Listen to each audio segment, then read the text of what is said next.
आइए अब गुरुवार के बाजार पर स्ट्रैटेजी समझते हैं अनिल जी से। गुरुवार के दिन जब हम ट्रेडिंग के लिए लौटेंगे तो ढेर सारा एक्शन होगा। हमारे सामने 2 दिनों की अमेरिकी बाजारों की एक्शन।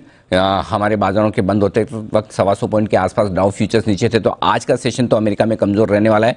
लेकिन देखते हैं बुधवार का सेशन कैसा होता है, फिर गुरुवार सुबह आपको डाउ फ्यूचर्स कहां दिखते हैं। तो ये सारे तीनों ट्रिगर्स आपके लिए ग्लोबल मार्केट्स के। लेकिन इस वक्त जो ट्रिगर्स ज्यादा इंपॉर्टेंट है, अहम है और जिस पर बाजार रिएक्शन दे रहा है वो हमारे अपने। तो सबसे ज्यादा इंपॉर्टेंट ये होगा कि 2 दिनों में क्या कोरोना के मामले बढ़ते नहीं है। 3.25 लाख का अब तक जो हाईएस्ट रिकॉर्ड बना है उसके ऊपर नहीं जाने चाहिए। पहली ये बहुत बड़ी चीज जरूरी है। अगर उसके पार निकले तो फिर चिंताएं, डर आपके लिए बरकरार रहेगी।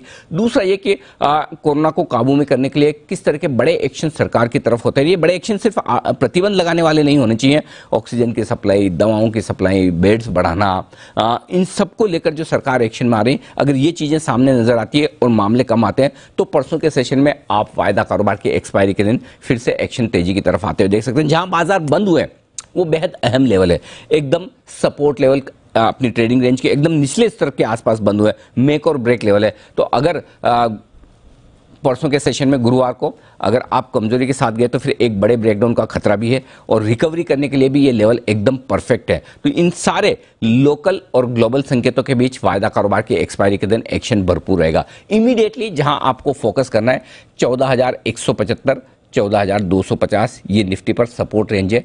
ये तोड़ने पर ही आपको फ्रेश कमजोरी दिखेगी। बैंक निफ्टी के लिए 30,400 30,700 ये सपोर्ट रेंज है, इसके नीचे ही फ्रेश कमजोरी दिखेगी। ऊपरी स्तरों पर निफ्टी के लिए 14,450 14,525 ये रेंज है जहां पर जाते प्रॉफिट बुकिंग, बिकवाली जो भी आप कह लें वो आती हुई दिखती है। और बैंक निफ्टी के लिए भी वही 31,500 से 31,700 की रेंज है जहां पर आपको प्रॉफिट बुकिंग और बिकवाली आने की संभावना है। तो बड़े एक्शन वाला दिन होगा और रिजल्ट सीजन आपके लिए और ज्यादा एक्शन में जोर में बढ़ता हुआ नजर आएगा और अगले हफ्ते आने वाले नतीजों पर भी बाजार का रिएक्शन शुरू होता हुआ दिखेगा। इन सबके बीच में आपको करनी है तैयारी परसों की।